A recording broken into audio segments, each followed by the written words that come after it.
ಇವತ್ತು ಏನು ಒಂದು ಉಗ್ರ ಹೋರಾಟವನ್ನ ಪ್ರತಿಭಟನೆಯನ್ನ ಕೇಂದ್ರ ಸರ್ಕಾರದ ವಿರುದ್ಧ ಏನು ಒಂದು ಪೇಪರ್ ಲೀಕ್ ಹಗರಣ ಇದೆ, ಏನು ಒಂದು ನೀಟಲ್ಲಿ 33 ಲಕ್ಷ ವಿದ್ಯಾರ್ಥಿಗಳು, ಏನು 24 ಲಕ್ಷ ವಿದ್ಯಾರ್ಥಿಗಳು ನೀಟಲ್ಲಿ ಎಕ್ಸಾಮ್ ಅನ್ನ ಬರೆದಿರೋಂಥದ್ದು, ಮತ್ತೆ 9 ಲಕ್ಷ ಏನು UGC ವಿದ್ಯಾರ್ಥಿಗಳು ಅವರ ಜೊತೆ ಏನೊಂದು ದೊಡ್ಡ ಅನ್ಯಾಯ ಆಗಿದೆ.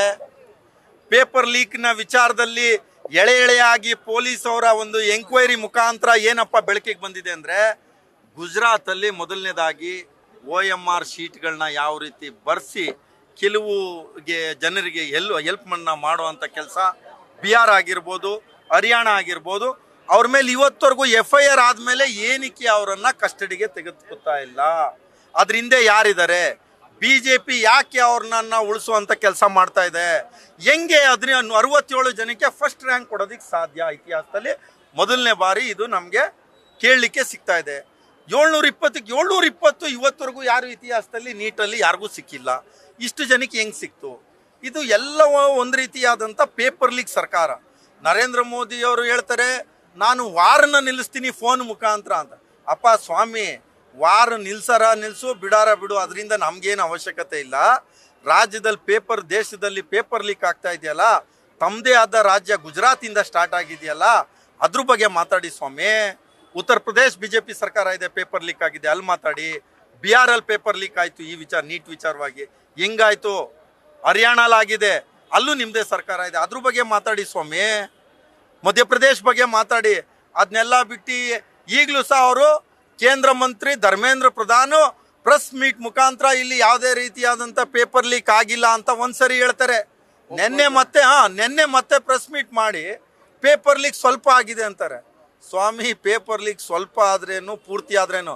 ಕಳ್ಳ ಲೋಟ್ ಹಾಕಿದ್ರು ಕಳ್ಳನೇ, ಚಂಪಕದ್ರು ಕಳ್ಳನೇ, ಅಂಡೆ ಕದ್ರು ಕಳ್ಳನೇ. ಇವ್ರು ಕಳ್ಳರು, ಆದ್ರೂ ಒಪ್ಕೊಳಕ್ ರೆಡಿ ಇಲ್ಲ. ರಾಹುಲ್ ಗಾಂಧಿ ಅವ್ರು ಏನು ನಿನ್ನೆ ಒಂದು ಪ್ರೆಸ್ ಮೀಟ್ ಮುಖಾಂತರ ಹೇಳಿದ್ರು, ಈ ಮುಂಚೆನೇ ಹೇಳಿದ್ರು ದೊಡ್ಡ ಹಗರಣ ಆಗ್ತದೆ ಅಂತ ಹೇಳಿ. ಅದು ಮತ್ತೆ ಸಾಫ್ ಆಗಿ ಕ್ಲಿಯರ್ ಆಗಿದೆ. ಆ ವಿಚಾರವಾಗಿ ನಾವು ಇವತ್ತು ಒಂದು ದೇಶದಾದ್ಯಂತ ಇವತ್ತು ಹೋರಾಟವನ್ನು ಇವತ್ತು ಸಿಂಬಾಲಿಕ್ ಆಗಿ ಇವತ್ತು ಏನು ಪ್ರೊಟೆಸ್ಟನ್ನು ಮಾಡಿದ್ದೀವಿ. ಮುಂದಿನ ದಿನಗಳಲ್ಲಿ ಕೇಂದ್ರ ಸಚಿವರಾಗಿರ್ಬೋದು, BJP MPಗಳು ಅವರೆಲ್ಲರನ್ನೂ ಸಹ ಏನಾರ ಧರ್ಮೇಂದ್ರ ಪ್ರಧಾನ್ ಮತ್ತು ಈ ಹಿಂದೆ ಯಾರ್ಯಾರು ಈ ಆರೋಪಿಗಳಿದ್ದಾರೆ ಅವ್ರಿಗೆ ಸರಿಯಾದ ಶಿಕ್ಷೆ. ಏನು ಮೀನಿದೆ, ದೊಡ್ಡ ಮೀನು ತಿಮಿಂಗ್ಳ ಈ ಹಗರಣದ, ಅವ್ರಿಗೆ ಶಿಕ್ಷೆ ಆಗಬೇಕು. ಅವ್ರಿಗೆ ಆಗೋವರೆಗೂ ನಾವು ಬಿಡಲ್ಲ, ಹೋರಾಟವನ್ನು ಮುಂದುವರಿಸ್ತೀವಿ. ಮತ್ತು ಈ ನಮ್ಮ ಉದ್ದೇಶ ರಾಜ್ಯದ ವಿದ್ಯಾರ್ಥಿಗಳಾಗಿರ್ಬೋದು, ದೇಶದ ವಿದ್ಯಾರ್ಥಿಗಳಿಗೆ ನ್ಯಾಯ ಕೊಡಿಸೋದು ಬಿಟ್ಟು ಬೇರೆ ಏನಿಲ್ಲ. ಕರ್ನಾಟಕಕ್ಕೆ ಏನೊಂದು ಡಾಕ್ಟ್ರನ್ನ ಉತ್ಪಾದನೆ ಮಾಡೋ ಅಂಥ ಕಾರ್ಖಾನೆ ಅಂತ ಇಡೀ ದೇಶದಲ್ಲಿ ಹೇಳ್ತಾರೆ. ಯಾಕೆಂದರೆ 60ಕ್ಕೂ ಹೆಚ್ಚು ಮೆಡಿಕಲ್ ಕಾಲೇಜ್ಗಳಿರೋದು. ಇಲ್ಲಿ ಆ ರೀತಿಯಾದಂಥ ವಿದ್ಯಾರ್ಥಿಗಳು ಬಂದರೆ, ಈ ಪೇಪರ್ ಲೀಕ್ ವಿದ್ಯಾರ್ಥಿಗಳು ಬಂದರೆ ನಾಳೆ ದಿನ ಅವ್ರು ಯಾವ ರೀತಿ ಡಾಕ್ಟ್ರ್ ಆಗ್ತಾರೆ, ಎಷ್ಟು ಅನಾನುಕೂಲಗಳಾಗ್ತವೆ. ನಾಳೆ ಆಪರೇಷನ್ ಸಕ್ಸಸ್, ಪೇಷಂಟ್ ಡೈಡ್, ಈ ಥರ ಡಾಕ್ಟ್ರುಗಳು ಬಂದರೆ. ಸೊ ಆ ವಿಚಾರವಾಗಿ ನಾವು ಸಂವಿಧಾನವನ್ನು ಉಳಿಸ್ಲಿಕ್ಕೆ ಮತ್ತು ಪ್ರಜಾಪ್ರಭುತ್ವವನ್ನು ಉಳಿಸ್ಲಿಕ್ಕೆ ಸತತವಾದಂಥ ಹೋರಾಟವನ್ನು ನಾವು ಮುಂದುವರಿಸ್ತೀವಿ. ನ್ಯೂಸ್ ಫಸ್ಟ್, ನಿರ್ಭೀತಿಯಿಂದ ನಿಮ್ಮ ಪರವಾಗಿ.